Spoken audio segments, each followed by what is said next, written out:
What we're going to do first today is from our dashboard, we are going to create a group. And if you haven't done this yet, this first part's extremely simple. You're just going to go to the top left corner and click Create and then Group. This is going to look very similar to when you're building a trip. So on this page here, you're just going to give the group a name, a start and end date, and a destination. So we're just going to say Greece today. So Greece trip with a starting date and an end date sometime in August. And the destination, of course, is Greece. Now, if you look at that waterfall there, probably doesn't remind you too much of Greece, so we're going to choose a group photo.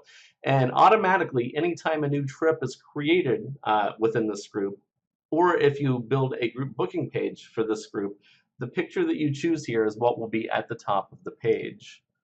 So we're going to click Choose Photo and type Greece. You guys know this stuff already, so we're just going to go ahead and pick an image here. And finally click Create Group.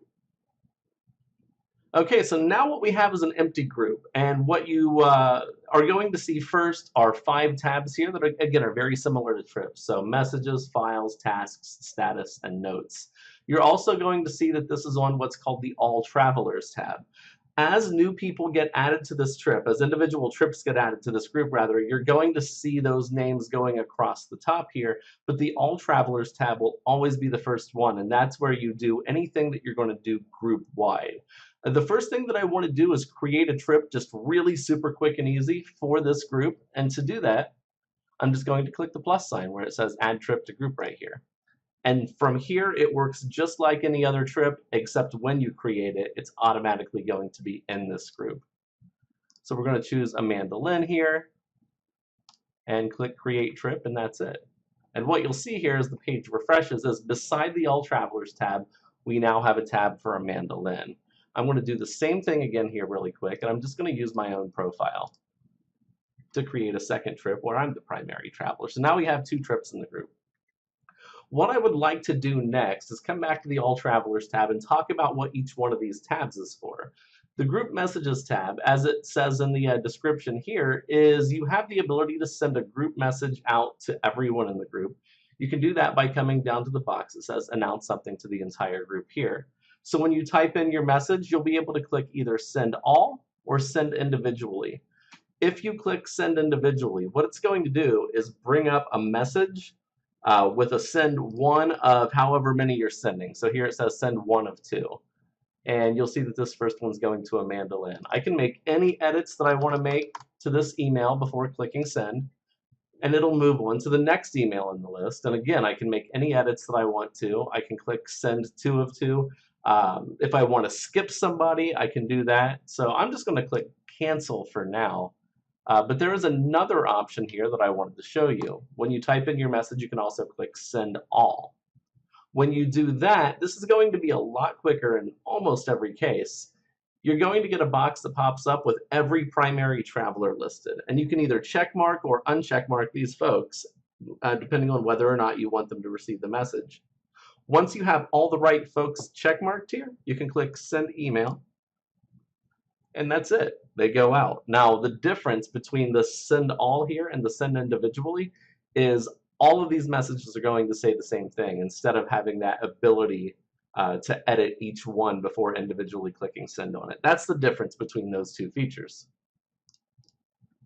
So that's the 2 ways to send a group message. Now, what if you want to send a group form? You can also send a form out to everybody in the group. And just like a trip, it's going to start with the blue Create button over here. So you'll click Create, then Group Form, choose which form you want to send, and then click Next, Save and Review Email, and then send it. So again, works just the same as sending a form on a trip, except it's going to go out to every primary traveler when you do it this way. Now, the other option here, just really quick, says Publish, and here's what it means to publish a group form. So let's say I want to have a group registration, which is a form that I'm going to publish on my website, that when anybody fills out this form, they're going to be signed up as part of that trip. So you'd go to click Create Form like you normally would here, choose the form that you want to use for signing up, and instead of sending it to them, you just want to publish it.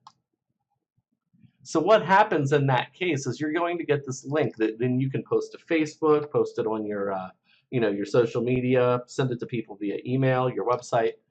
And what you're going to get is a form that the client will see that they can fill out. So I'm just going to say Angie Lynn is my user here.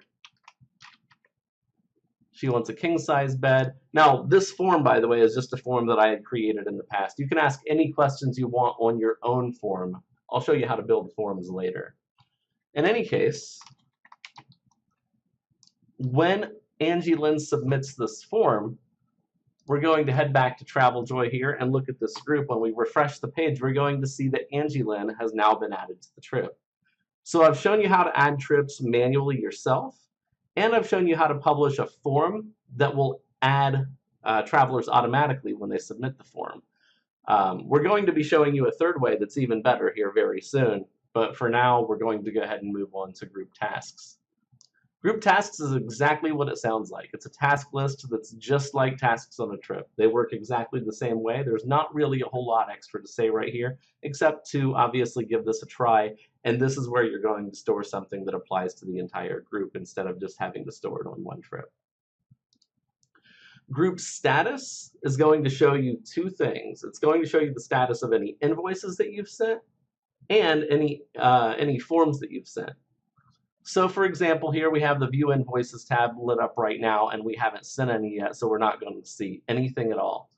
However, if we come over and click View Forms, choose Form, and Group Registration, what we're going to see is the results of this form so far on this group. So I've sent it out. One person has filled it out. They've submitted it back on the 18th, which is today.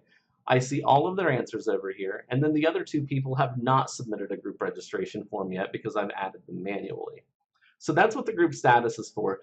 The best use of this, or one of the many great uses of this, is taking a group form that asks people, you know, what type of room do you want, what's your t-shirt size, what excursions do you want to do, and getting those answers. You can come back here to group status and export those to an Excel spreadsheet that you can then print out and take with you if you're a group leader, or provide it to the group leader for the trip so that they can see all of that information that's been submitted by all of the primary travelers.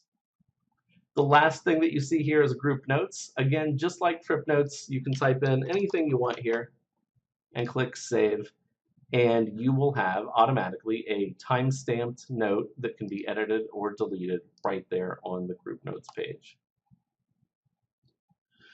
So the next thing that we're going to do here is a group booking page. This is the big group feature and what a lot of folks come to TravelJoy for if they work with groups a lot. So when you set up a group booking page, it's going to allow you to do several things. You make the page once, and the client's going to be able to review the itinerary, see pictures and videos, see the different rooms that are on offer. They can choose a room, choose the number of travelers, fill out their forms, pay their deposit, get a monthly payment schedule, all that automatically just by filling out this group booking page. So let's go ahead and create one. This always starts from the All Travelers tab on your group, by the way. Anything group related starts on the All Travelers tab. So we're going to click Create, and we have two options here: Group Booking Page Direct and Group Booking Page Supplier. You guys are probably already aware of what those two options mean. Direct means the money is going to go straight into your bank account, whereas Supplier is going to collect a credit card authorization instead. So we're just going to go ahead and choose Supplier here. They both work pretty much exactly the same. The first thing that you're going to see is that this is a three-step process. So right at the top left corner of the screen, you're going to add a description, then pricing, and then traveler info. This is kind of a preview of what it's going to look like to your clients. At the top of the page, we've got that big wide image of Greece. We've got the travel dates over here. We've got your logo and name over on the left. The next thing you're going to do is give your group booking page a name. It's important to note right now that you can create multiple group booking pages for the same group. And the reason that you might want to do that is that, say for example, you want to have an early bird version where the rooms are available until the end of April, and then a regular version where the trips are available until the end of May at a slightly higher price. That's why it's a good idea to give each of these group booking pages a name. So here we're going to call this Greece Extravaganza Early Bird. So what we come down to next is about this trip, and you're going to see some dummy text in here. You can replace this with whatever you want, but it's just there to help you with a little bit of guidelines. What's included, what's not included, the itinerary, the cancellation policy. You're going to take your own information and put in here. You can delete this. I just always like to make that part clear because we do get questions about that sometimes. One thing that you can do as you've entered text is you can kind of change the formatting of that text. So let's take this top line here and say that we want to make it bigger. We want to make it bold and italic, and we want to make it bold, italic, and we want to change the font to Comic Sans, make it a little bit whimsical here. So you've got all of these options. You can change the color of the font, all that good stuff. Now the next thing that you can do is you can insert a picture right into the group booking page here. So I'm going to come over to Pixabay. It's a great site for royalty-free images that you don't have to worry about paying copyright on. And I'm just going to copy an image here and just paste it right into the document. Another thing that you can do when you're creating the layout of your description here is you can add a video. The video has to be something that's uploaded somewhere, like YouTube, Vimeo, for example, and you just use the link. So I'm going to come over to YouTube here, and I've got this awesome little video that I created that you probably saw automatically in the chat box when you signed up for TravelJoy. And I'm going to come back over here and click the video button. You'll see this right here where my mouse is hovering. The video button will bring up a box that asks for your video URL. We'll paste it in, hit our enter key, and now we've got this form right here that says, or this video right here that says getting started with TravelJoy. When I publish this page, the client will be able to click and watch the video. So we've got the description all done. Let's say we've gone ahead and we've entered an itinerary and all that good stuff, and we're ready to move on to part 2, pricing. Pricing is where you're going to be adding your rooms, your packages, and your extra options. I always like to tell people this: whenever you see a question mark anywhere in TravelJoy, click it. You're going to get a really good description of what's going on, and sometimes you'll notice that it even links out to a help article if things are a little bit complicated. Maximum number of travelers is the max number per room.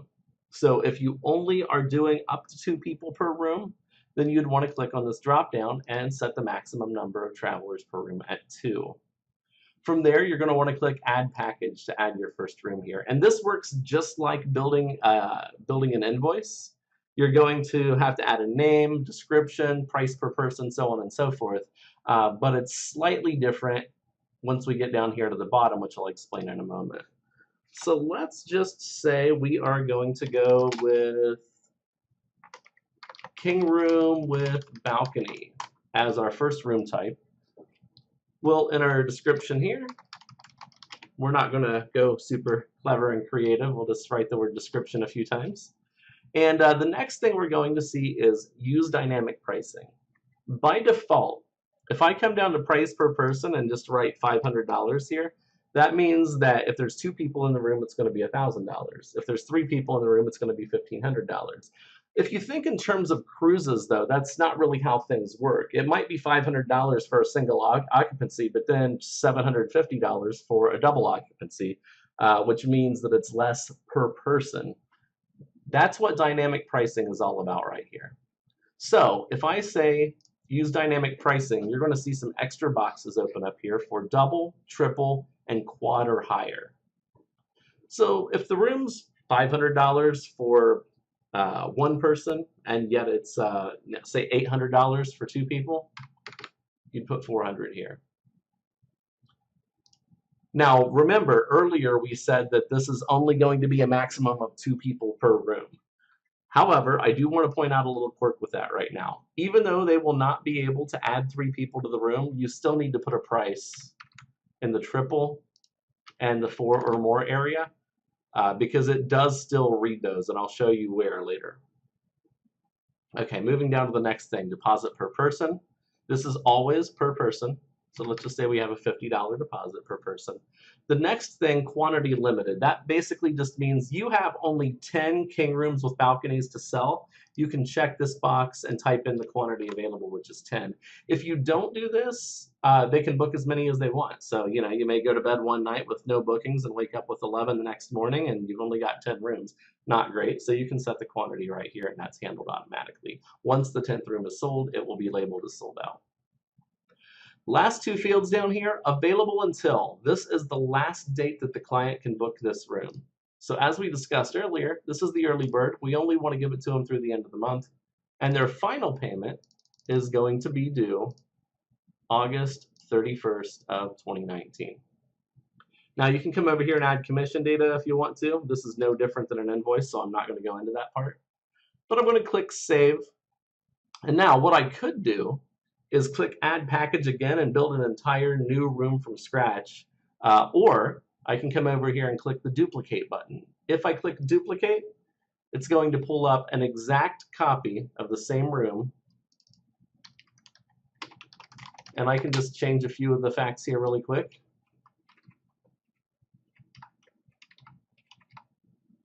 Actually, let me leave this price per person for 4 or more at $0 here so I can show you what the flaw is. When I click Save on that room, it'll say starting at $0 because the pricing for 4 or more is $0. That's why you need to come in and make sure that you put something in that field. We're working on fixing that very soon. Okay, so now we have our 2 rooms. Let's go ahead and add an extra option. An extra option is going to be like an excursion, or maybe you're bringing your kid with you and there's an add-on price for a child, or you know, maybe there's a drinks package, whatever it may be. We're going to say that there's a drinks package. Unlimited well beverages must be 21 plus. And that package is going to be $125. No deposit is required. There's no limited quantity here. As many people can buy it as they want. And it's also available through April 30th. So now we have an extra option added on there as well. So we've added a couple rooms. We've added an extra option. What we're going to do next is come down to the bottom and we have an option to use monthly payment schedule. If you check this option, which I do generally recommend using it, the client's going to make their deposit when they book, and then they're going to take their remaining balance and it's automatically going to be split up into monthly payments through the final payment due date, which, as we said earlier, is August 31st of 2019. So let's go ahead and check that box, and we'll come back to that later when we're actually looking at this from the client's point of view. Next thing we're going to do is go down to Traveler Info. This is step 3. There's only 2 things here. This part's very simple.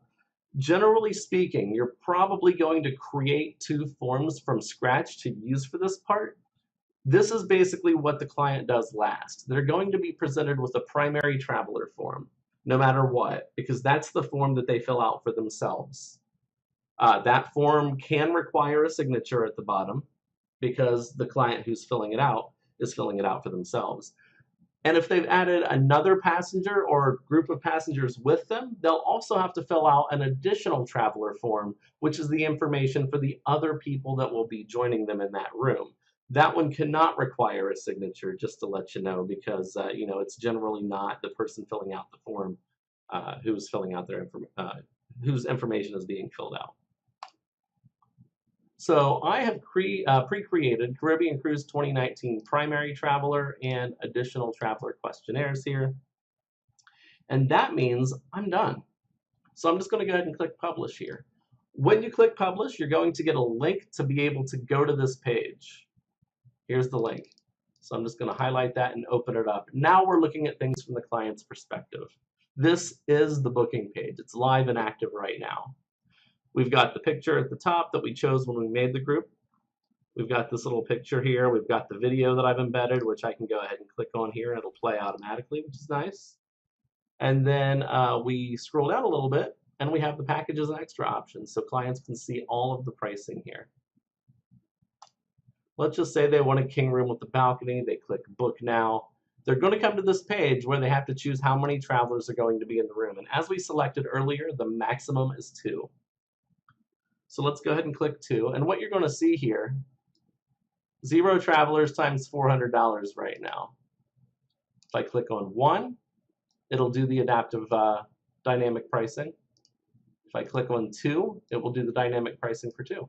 So all of that's completely automated. We've got 2 travelers staying in this room now, and they are going to add on the drinks package for 2 people. All right. So last step the client needs to take here is to fill out their forms and make a payment. So they're going to click Continue to Traveler Info. They're going to fill out their information here. I've added a question here that I've required that says, do you want to protect your trip with travel insurance? If you click yes, we'll reach out with a quote. Client has to sign, which they've done now, and they're going to have to come down once they're finished and click on the additional traveler form so they can put in the information for the other person. All right, so once they've filled in all the required information on both of these forms, they're going to click Continue to Payment, and this is the final screen. You'll see that what they can do now is either authorize the deposit amount of $50 per person for $100, in which case they'll pay $190 a month every month on the last day of the month through that final payment due date that we set, August 31st. Or they can just go ahead and authorize the full amount today if they want to. That's always going to be an option for them. They'll add a credit card.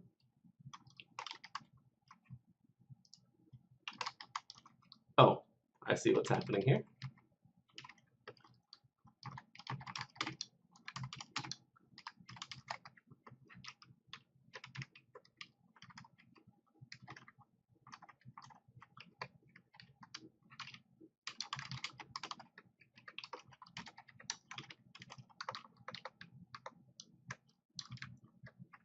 If you get moving too fast, it actually slows you down.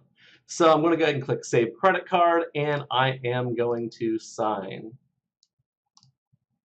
And now, last step, authorize $100 and book.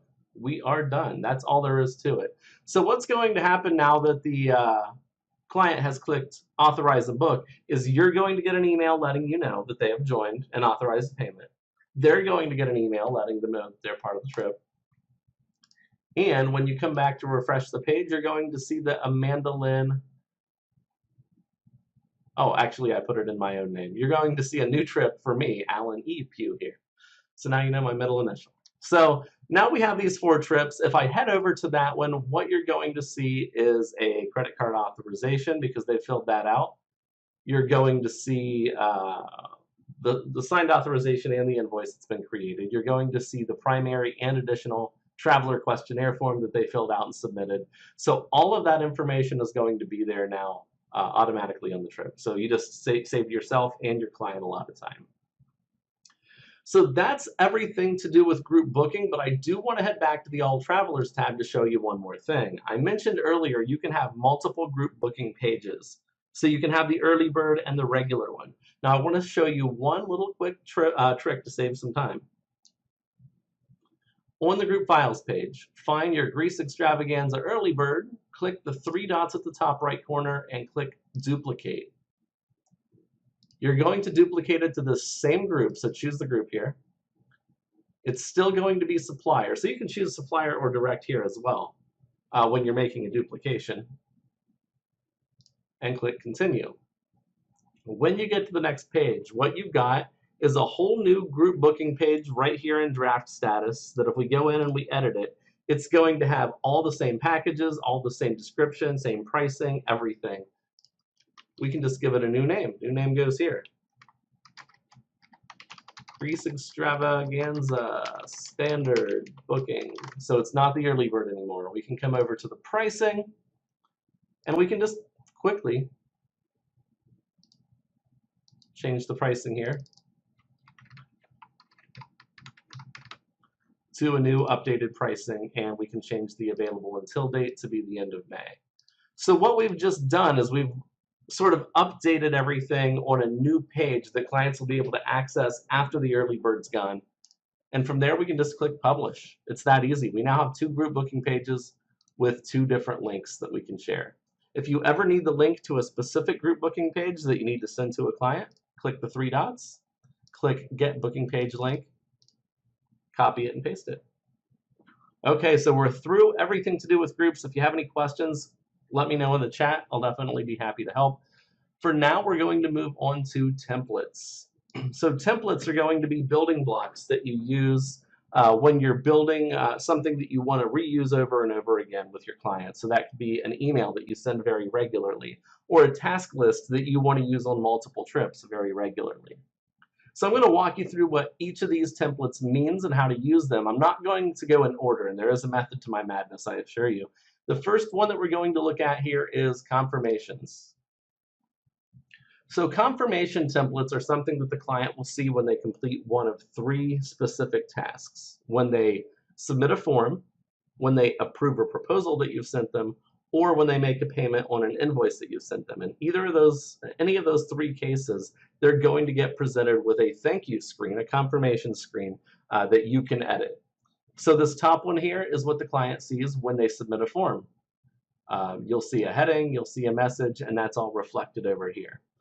Proposal, same thing. Invoice, same thing. So just taking a look at the proposal one here really quick, I can change the heading to thank you very much.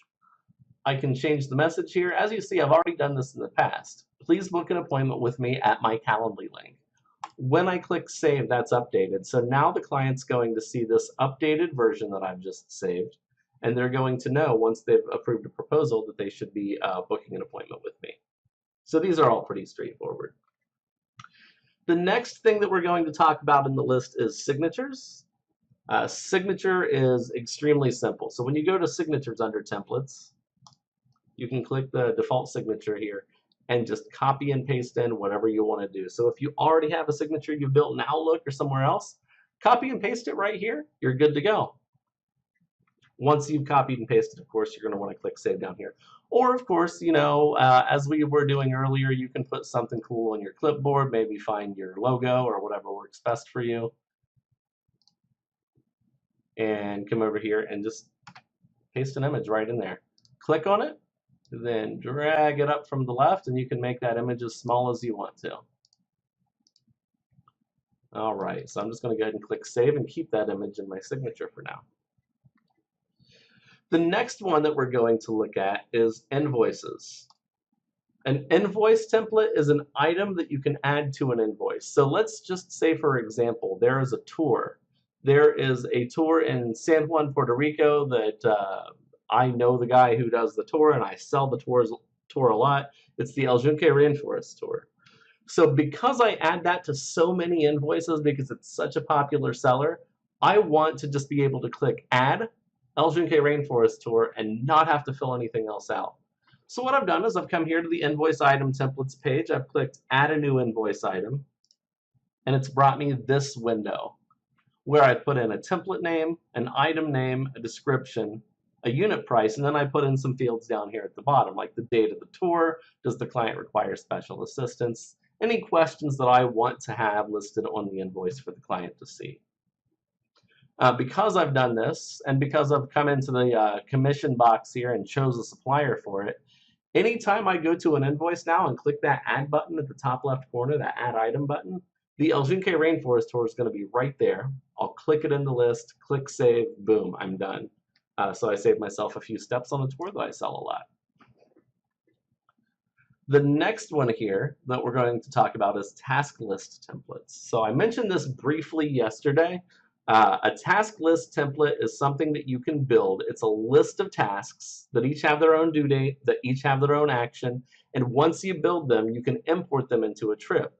If you're using relative due dates on these tasks, then the tasks will automatically conform to the travel dates for the trip.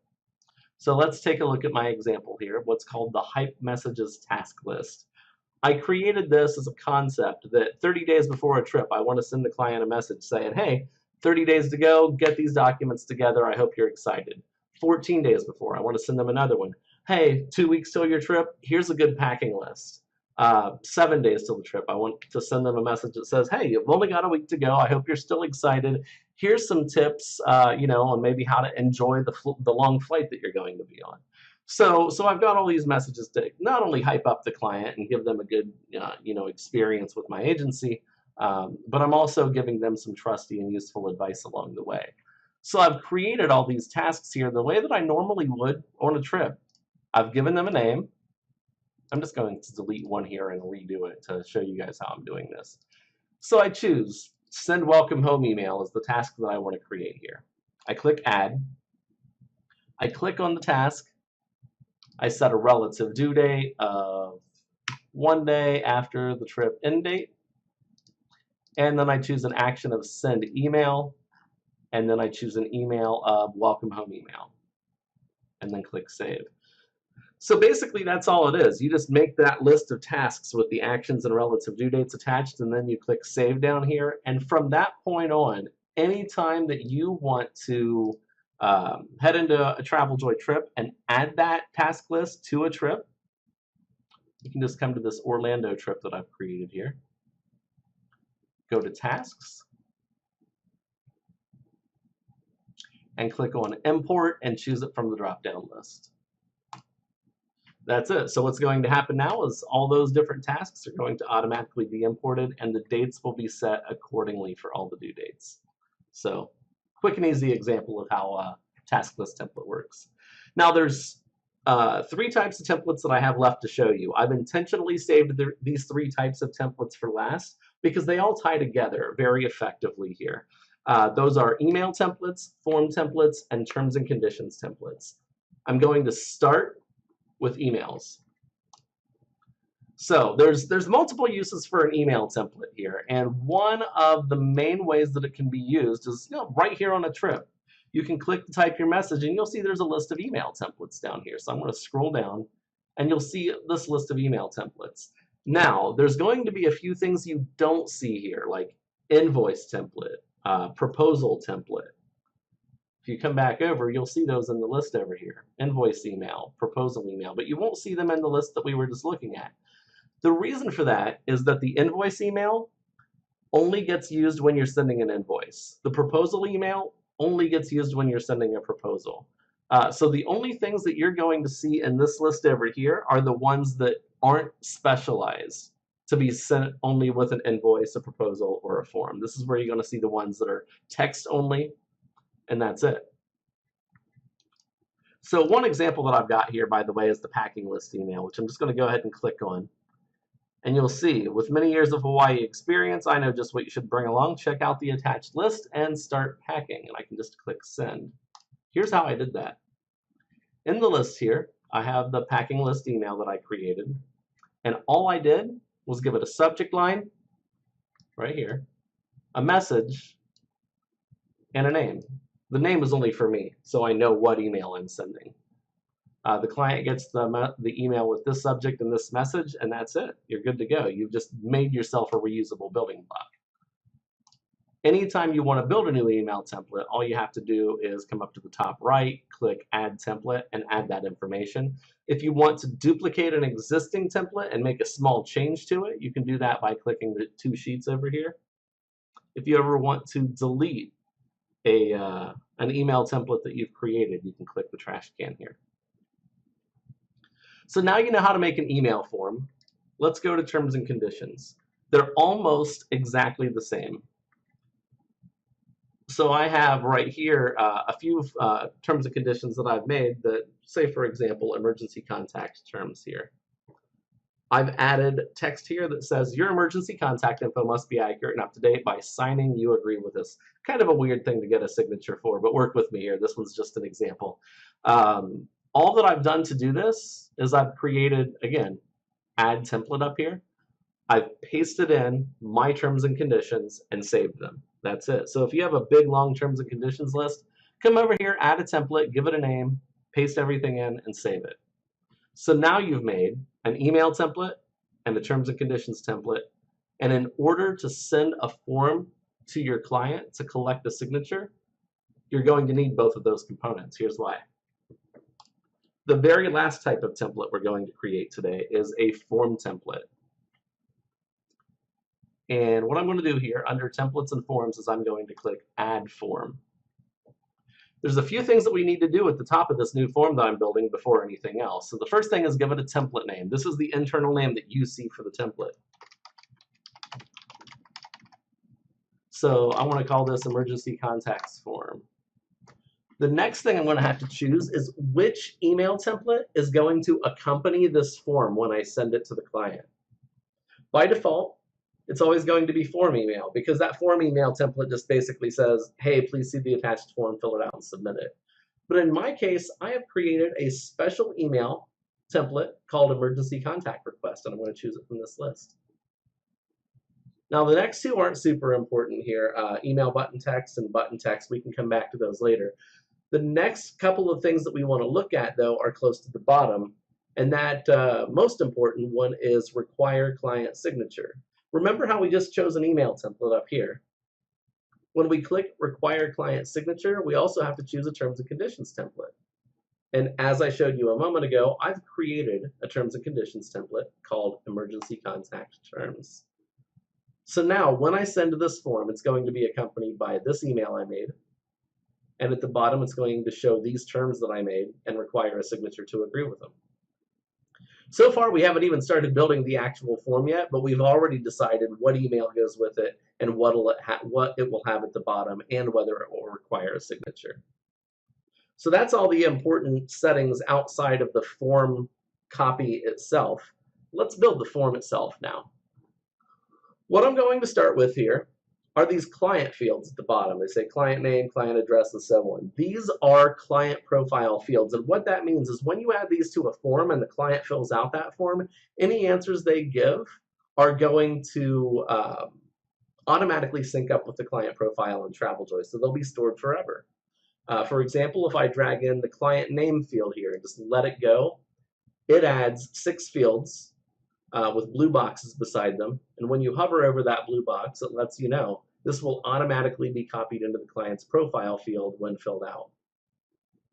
Now, what I'm going to do is get rid of some of these, so I don't ask for a preferred name, I don't ask for a suffix or middle name or prefix. You probably want to ask for at least some of those, but for the sake of argument here, I'm going to just leave first and last name, and I'm going to drag in client name again. This is something you actually don't want to do, and I'm going to show you why in a second, because this is one of the most common requests that we get. Say that you're building a form and you want somebody to fill it out for themselves and the person coming with them. When I click Save, it's going to give me an error. Form has 2 or more inputs with the same name, first name. What that's telling me is I can't ask for 2 first names on the same form. That is accurate and it's intentional. Because if this form asked for a first name and then asked for a first name again, when it went to sync up with that client profile, it wouldn't know which first name is really the one that it should be syncing with, right? So you can only ask for one client's information on a form.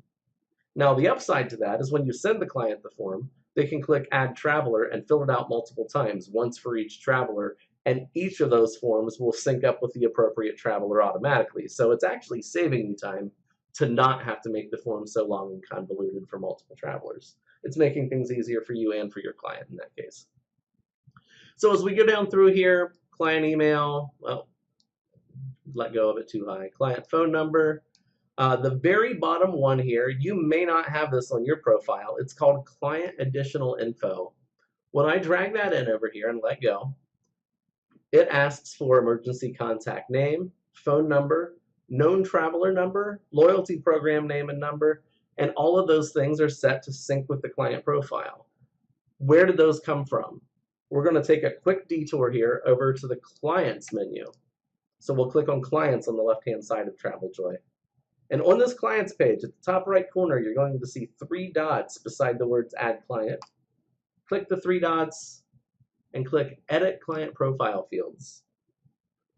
What you're going to see here is basically completely editable and customizable profile fields that once you add them in will appear in every single client's profile, so you can add things that you want to have automatically sync up.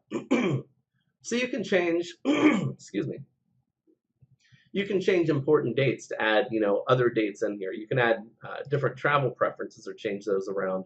The most important one, in my opinion, is the Custom tab at the bottom. Custom lets you add any fields that you want. So if you want to ask the traveler, for example, their favorite football team. So we're going to drag this over, this text field, and we're going to edit it to ask them, what is your favorite college football team, because we just decided we wanted to start a fight, right? And we close that, we save it. Now that's a syncable client profile field. I don't know why you'd ever want to ask your clients that, but let me show you an example of what happens when we come back over to this form, which is now going to be blank. I just cleared everything out. And I drag in client additional info. Check out that bottom question. It's the one that we just added. So now, anytime we ask a client that, it'll sync up with their profile. So the gist of all these fields down here that start with the word client is that you want to use these whenever possible if you're asking for something that's in this list, because that will automatically sync with the client profile. Everything I'm about to show you next will not automatically sync with the client profile. You'll see the answer. It'll be stored on the trip. It'll be stored in that form, but it won't sync anywhere for temporary or for permanent storage. So I'm going to add a few fields up here. I'm going to add header. I'm going to add paragraph, and I'm going to add date field. So now I've added 3 fields here. These first 2, what makes header and paragraph unique is these are not questions for the client to answer. These are informational for the client. So for example, on the header here, if I click the little pencil icon to edit it, I can change the label of the header to emergency contact info. And that becomes basically like a headline to let the client know exactly what they're looking at right now. Underneath that, for paragraph, I can change the content of this paragraph to say, please fill out all information below and let me know if you have any questions. That's going to be informational as well, but it's for longer statements that you're trying to make to your client. Okay, date field. This is the first field where the client's actually going to be able to answer something. I'm going to click on the pencil icon again, and again change the label. The label is the question being asked. What is today's date? I'm going to click close. So now the client's going to be able to pull down a calendar and choose today's date. I guess it confirms that they're paying attention. So now what I'm going to do is add a few more fields. The fields that I'm going to add next are text field and text area. These are for open-ended questions. Text field is for short answers. Text area is for long answers. So under text field here, we're going to change the label to, what is the name of your emergency contact? And we're going to scroll down to help text next. And what we're going to put into help text is first and last name. So now you'll see this little dark question mark up here. When the client sees that, they'll know that they're not just giving the first name, they're giving the first name and last name.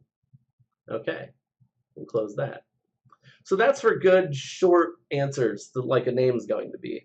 Now under text area, I'm going to have to get a little bit creative here, and I'm going to change the label to tell me all about your ideal vacation. Now the reason that I've gone with that is because when you think about questions that are going to take an entire paragraph to answer, that's probably a pretty good one. So now I've got those 2 questions there with a short and long box for open-ended. What about when I want to ask the client a multiple choice question? We've got a lot of options there. Well, 3 to be specific. Checkbox group, radio group, and select box. These are the last 3 types of fields that you can add, and they all 3 get set up pretty much exactly the same way. We're dropping the pretext of emergency contact info here, and we're changing the type of question that we're asking entirely, just because for this example it helps. So for checkbox group, I'm going to click the little pencil icon and change the label to, what is your hotel chain preference? And under help text, you're going to be able to say, choose as many as you'd like, because this is a checkbox group. If you guys have used checkboxes when you're filling out a form, you know you can select multiple answers. Okay, so we're going to scroll down, and we're going to see option 1. We're going to call it Hilton. We're going to click add option. We're going to call it Marriott. And what we're going to do from here is, some folks want to just add an option that says other, that gives the client a box to type their own answer. I think that's a great idea. So we're going to enable other by checking this box and click close. Now we're going to do the exact same thing to the radio group down here. Hotel chain preference, choose only one in this case. And we only want two options, so I'm going to get rid of option 3 by clicking the red X over here. And I'm going to add other back again. So these two look exactly alike, but if you hover over the first one, choose as many as you'd like. Second one, choose only one. That's the difference between checkboxes and radio boxes. However, you see in both cases, when we get to other, we have a box where we can type in information. One more quick thing about both of these is if you edit them and choose display checkbox in line, that's going to make the answers appear horizontal instead of vertical to make your form a little bit shorter and probably easier to navigate. So always keep that in mind as well. Select works exactly like radio buttons here, but it's helpful if you have a really long list. So for example, we're going to go ahead and click the edit option and say, which loyalty program do you want to use?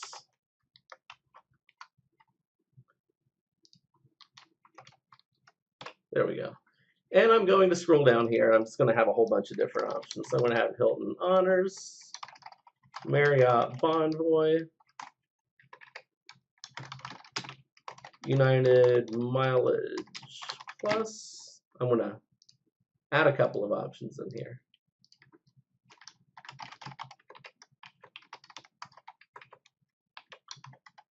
You get the idea. So I'm going to click close here, and now the client's going to be able to open up this drop-down and choose from any of the options in the drop-down. They can, again, only choose one. So now this is all the different types of form fields that you can create. I'm going to come over here and I'm going to click Save. All right, so we've saved it. The last thing I want to do is head back into a trip here. And I'm going to send this form to Amanda Lynn on this trip so you guys can see what the end result is here. And we've only got about 10 minutes left, by the way. If there are any questions, go ahead and submit those to chat now. We're going to be getting into reports and commissions here in about a minute or so. So I'm going to click Create Form, and I'm going to choose the form that I just created. Okay, so now we've got the form that we created earlier. And you're going to see the emergency contact info, header at the top, paragraph, today's date, emergency contacts at the big box, the little box, the big box, and then we're going to see the things that we can check mark here, the things that we can select, the drop-down boxes here, and this is the terms and conditions that I created earlier and the place to sign at the bottom. So that's everything. Now all the client has to do is click Submit Form at the top. So now that's the form that you're going to be able to send over and over again. Now yours is probably going to look a little bit better because your questions will make a lot more sense, but now you know how to make a form from scratch in TravelJoy. Okay, the last thing we're going to be showing you today is we're going to come over to Reports, and in Reports we're going to click on Commissions and Sales. Really quick overview of commissions and sales reporting.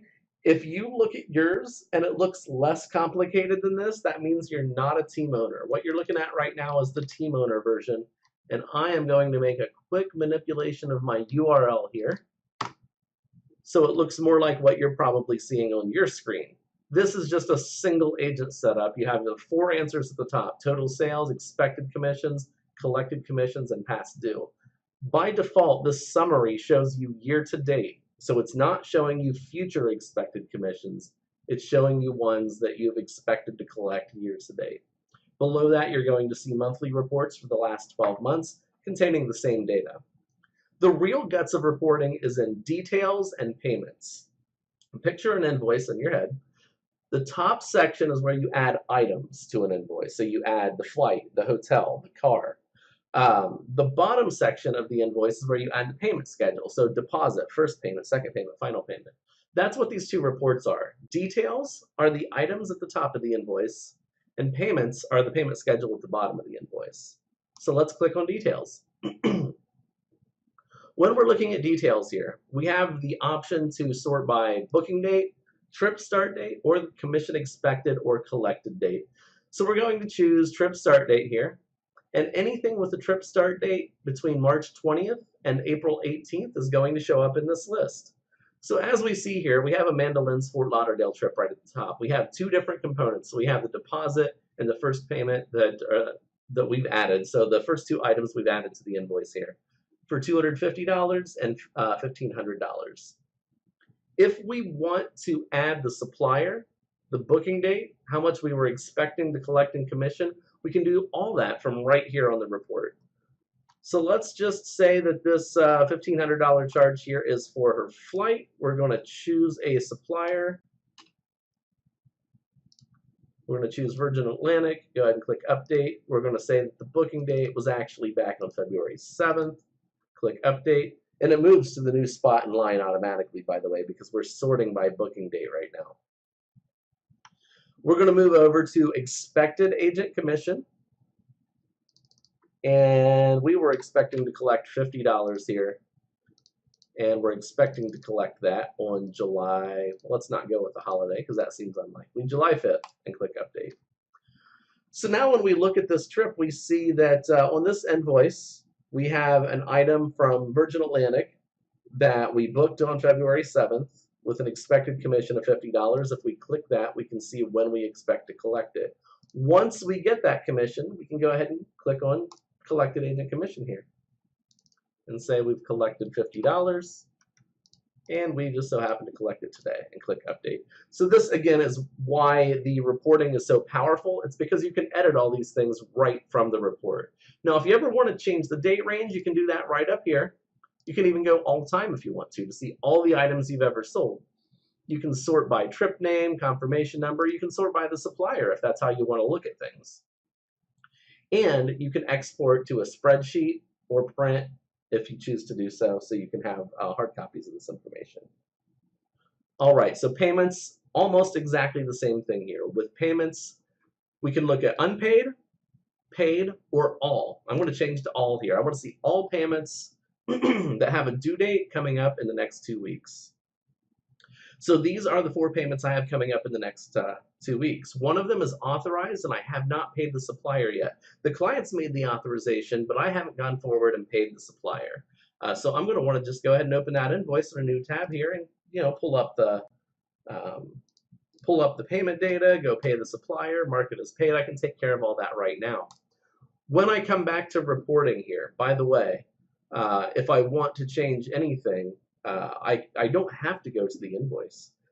I can just go ahead and click where it says authorized here, change the status to paid, give it a payment paid date of today, and click update, and that changes the status. Now, one of the great things about this is if you ever have a client authorize a payment and you accidentally mark it as paid before you paid the supplier, and then the payment doesn't clear, it doesn't go through, you can come back to that payment in this list and change it back to unpaid, which you can't do on the invoice itself. Remove the paid date and click update, and now that payment's unpaid again. So the good news is now you can send that back to the client and they can use a new card to authorize payment. Again, just like before, you can export this to CSV, Excel, you can print it, you can copy it and paste it into another spreadsheet program if you'd like, and you can always go back and view all time or any date range that you want to put in here. You can sort by payment status, always very helpful, and there's a lot of things that you can edit here. Anything with a pencil, you can edit. So that's everything to do with reporting. It looks like we're just about wrapped up for today. If anybody does have a question, please don't hesitate to reach out via the chat box at the bottom right corner of TravelJoy. We'll be happy to help answer any questions that you have. And if you want to rewatch this again, as I mentioned on the tutorials page on the left-hand side, it is the second video down. The one that's up right now is one from February. Here within the next day or two, we'll probably update that to be the one that we've done today. And so be sure to review that. And if you have questions as you're watching, be sure to pause and hit up the chat at the bottom right corner of the screen to let me know how I can help. I want to thank you guys for attending today, and I hope that you're really enjoying your TravelJoy experience, and I hope to hear from each of you soon. Have a great week.